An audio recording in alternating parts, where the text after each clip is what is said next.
Jim. Oh, we're filming? Yeah, how long have you been waiting there? This is the Real Day Trader of Beverly Hills coming to you from the Bro Pit. I have my pop culture hat on. I took my stock bro hat and put it off to the side for Monday morning. I couldn't wait to get back into, doing some research, some anthropological research, which is what I call watching my Bravo reality TV show. Salt Lake City. I have a lot to say about Salt Lake City. I mean, Who's your favorite? Meredith Marks is by far my favorite. So Meredith Marks, right from the She's a little boring. No, she's not. Like from the second, listen, when she was like, #blessed on that one, I was hooked. From like the teasers that kept showing the thing. It'd be like, boom, boom, boom, boom, boom, boom, boom, boom, #blessed on that one. I was like, yes. I started saying that like months before it ever aired. But I love Meredith Marks. It's interesting that you asked me about Meredith Marks first because she's sitting there. I didn't ask you about her. I said, who's your favorite? Oh, well, you asked me about her indirectly. Oh, yeah. So, don't come for me. So Meredith Marks, yeah, because she's just like, I was like, wow, she's like the first, I think, really sort of classy, beautiful, smart, successful, very like independent, strong-minded. The problem with Meredith, and you'll see this, I mean, the whole reunion episode, let's start with Meredith. I mean, when she says like, I don't engage, I'm not gonna engage in that. This is not something that I engage in. I don't want to engage. This is not my engagement. I'm totally disengaged and I don't want to engage any further. She wasn't kidding. It's like when she got up from that table when they were in like Las Vegas and she was like, no one's gonna tell me who to be friends with. Okay, I'm disengaging. This is ridiculous. Goodbye. Bye. Goodbye. Something like that. They start going in on the Mary stuff, right? And it's like Jen Shah and Mary, the whole thing with the hospital smell. Right off the bat, it's, brought to light that the hospital smell was just something Mary said, like either to be cute or because she thought it was funny or because she thought, it made her interesting. Whichever of the above it was stupid and pathetic because turns out like Andy brings it up and they go back and forth. And if you've watched the show, Jen, her aunt, who she treats like a mom, was an amputee and she had just had her legs cut off. I mean, it's the craziest thing. And then she apparently, this all happened before the season aired or started shooting. And apparently Jen sees Mary and then Mary's like, I smell hospital. And she's really averse to hospital smell because, again, I think it's just something that she Made up in her head. Made up to like seem more interesting, Let me kinda have a sad. neurosis. Let me just have like a. Does she like want to be Madonna? Oh, Mary Cosby is absolutely. She wants to be Madonna. She literally does. Like, there's some channeling of Madonna during, like, especially the John Madonna. Kind of like does similar like outfits and. She does the glove thing. But she also like has a weird demeanor to her, like that's mysterious, and Mary's like not genuine. Yeah, like Mary looks like a little girl playing dress up, if you ask me. She looks like she ransacked her mom's closet. In fact, it reminds me of that scene in E.T. when I think he goes through everything and it's like everything falls on him and E.T.'s got like a hat and he's got like a shirt and everything. Mary Cosby something is wrong with her. And I don't know what it is. Something off. Something is off with her. And I want to like and her. It's not, I want to like her. But it's not just her wigs, that are off. Are you trying to make a joke? It's not just her wigs that are off. What was your punchline? Nothing, I just pulled a Chris Key. It's not just her wigs that are off. You're funny. I'm funny when you're not in the room. Anyway, her wigs are, I mean, Mary gets her wings at Party City. So then Andy's like, we got a lot of stuff about, what was going on with the whole 7-Eleven thing. You saying like, God. you didn't go to 7-Elevens if like there's black men hanging outside. And she's like, I never said that, Andy. I never said that. And they're like, and Jen was like, yes, you did. You said that. She was like, Mary, you said that. And even in the episode, they showed that you said that. And then even Heather was like, you did, Mary, you did. You did, Mary. Oh my God. And everyone, even Whitney was like, Mary, you did.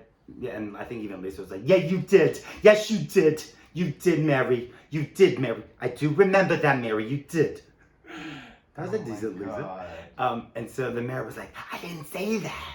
I've never said that. I didn't say. She kept going, I didn't say that. I couldn't have said that. And they're like, no, you did. She goes, and you even said that there are different types of black people, Mary. Yes, Mary, you did say that. And she's just like, and I believe Jen Shaw 100%. Meanwhile, I have to just say that I am obsessed with Jen Shaw now. I didn't like her in the beginning when she threw that party in like the first or second episode from Meredith Marks. It was very clear that it was all about Jen. And I think even somebody said like, this party has nothing to do with Meredith Marks. That said, I don't care. When Jen acts and Jen reacts or whenever I feel he goes, but aren't you married to, no, he goes, but aren't you married, but isn't your husband black? She's like, he's white. And then he's like, the whole thing was so insane because it was like, I was like, did somebody give me crazy pills? Like, okay, so she's now saying, he's like, but aren't you married to, isn't your husband black? And she's like, he's white. And then he goes, and then she says something else and he goes, but wait, your husband, he's biracial. She goes, yes, he's black. And it was like, you just 2 seconds ago said he's white. Now you're saying, so it turns out, I think what she was trying to say was he was white, like his appearance is like very light skinned, white, looks like a white, like I think she meant to white say person, he's I guess. light. I don't know. But she said he's white. No, he's white. And it was like, you're such a moron. You're confusing everybody. Think about Lisa correct her. Yeah, no, Lisa could see that she was confused and she just doesn't know how to communicate. Forget about the fact that we all saw when she wound up, when she was winding up Whitney and saying, because Lisa and Meredith are afraid of her. They're afraid of Jen. They're afraid of Jen. They told me they were afraid of Jen. Whitney literally says to her, she goes, Mary, did they tell you that they were afraid of Jen? I know that you said they were afraid of Jen, but like, did she tell you directly they're afraid of Jen? Or is this just what you think? Oh my God. And she was like, oh no, they told me they're afraid of her. They're afraid of her. Yeah, they're afraid of her. They're afraid of her. And guess what? They brought out like unseen footage. And Mary, not only did they bring out unseen footage where Mary was asking Lisa if she was afraid of Jen, and Mary was like, oh my God, absolutely not. I'm not afraid of her for 1 second, not even like a shred of it. No, I'm not afraid of Jen. I'm not afraid of her at all. And then, oh God. After we saw Mary literally tell Whitney, no, she said it. She said that she was afraid. They said they were afraid of her. Yeah, no, they told me. Then on the reunion, Mary's like, no. I was saying that they're afraid of her.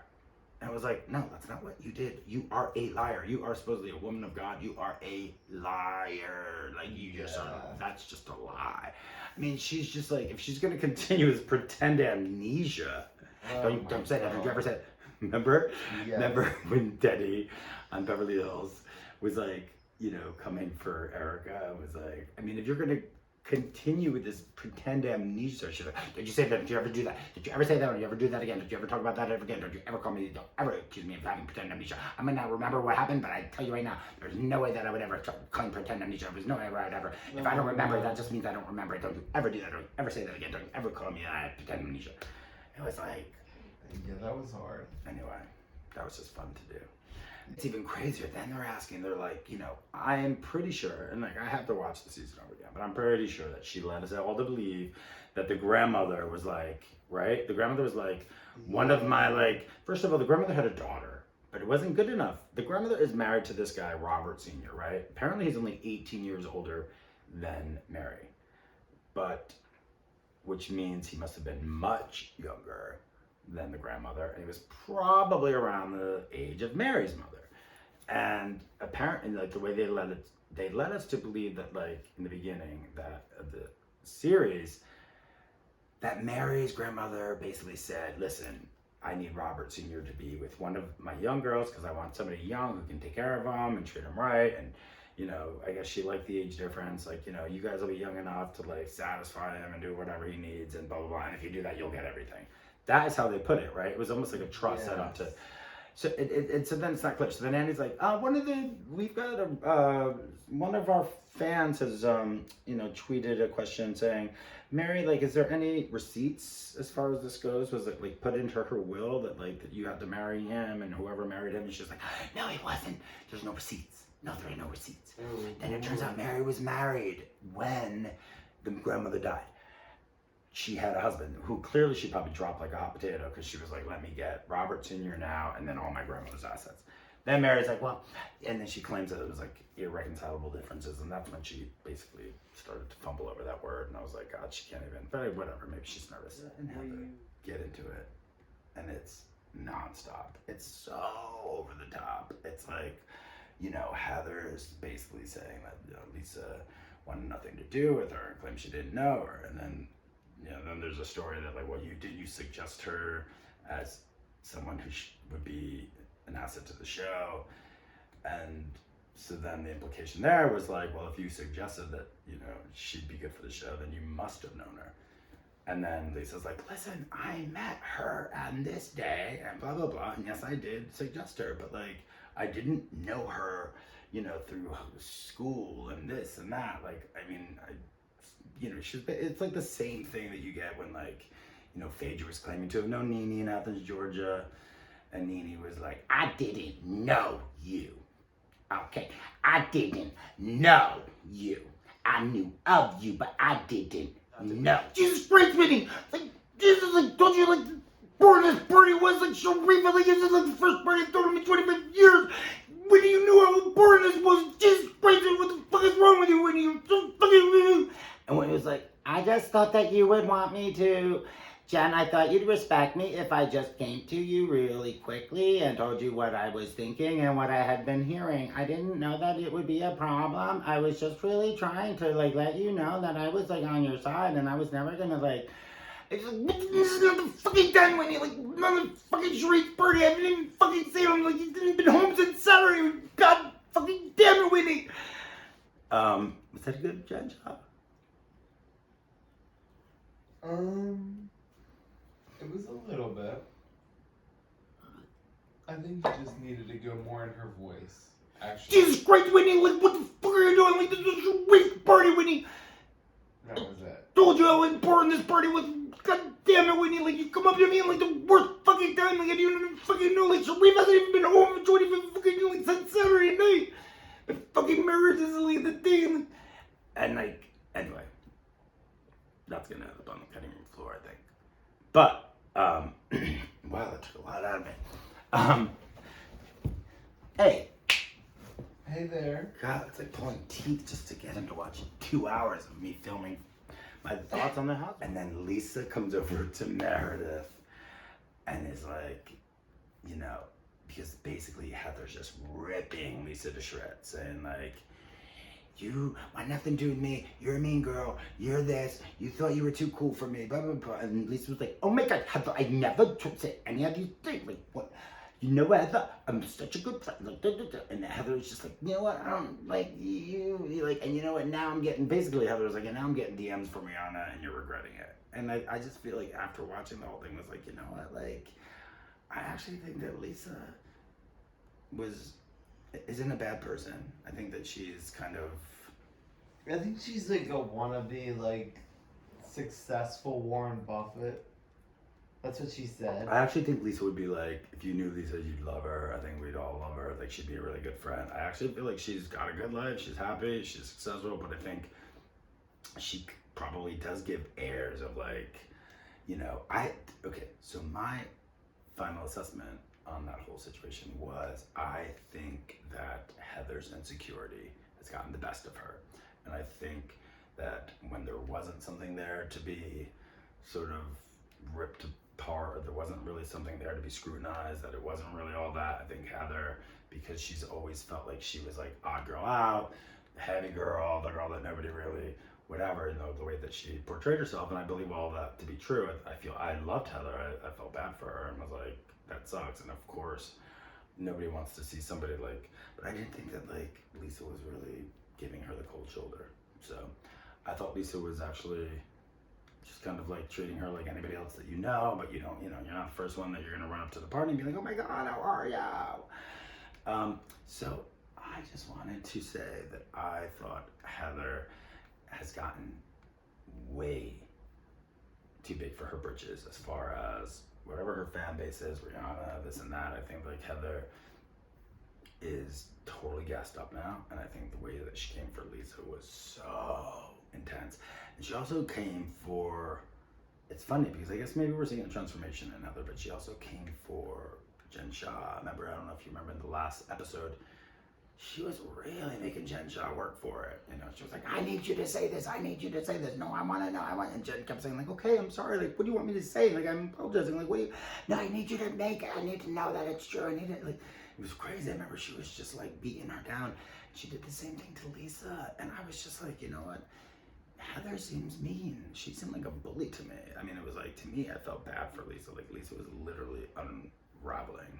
And, I think, yeah, even the way she like ran to her husband at the end or whatever, and was like, you could see it. Like, whatever Heather's, plan for Lisa was, it worked. Hook, line, and sinker. So that is it. I came away thinking Meredith is too fabulous for any of this, and she probably should leave because she doesn't want to engage. Like she says, I'm not gonna engage. And I think Jen Shah is amazing, but I couldn't tell if any of them really were on her side anymore. I mean, I think they were all like, you're such a liability and you're just way too unpredictable and crazy. But I love Jen Shah.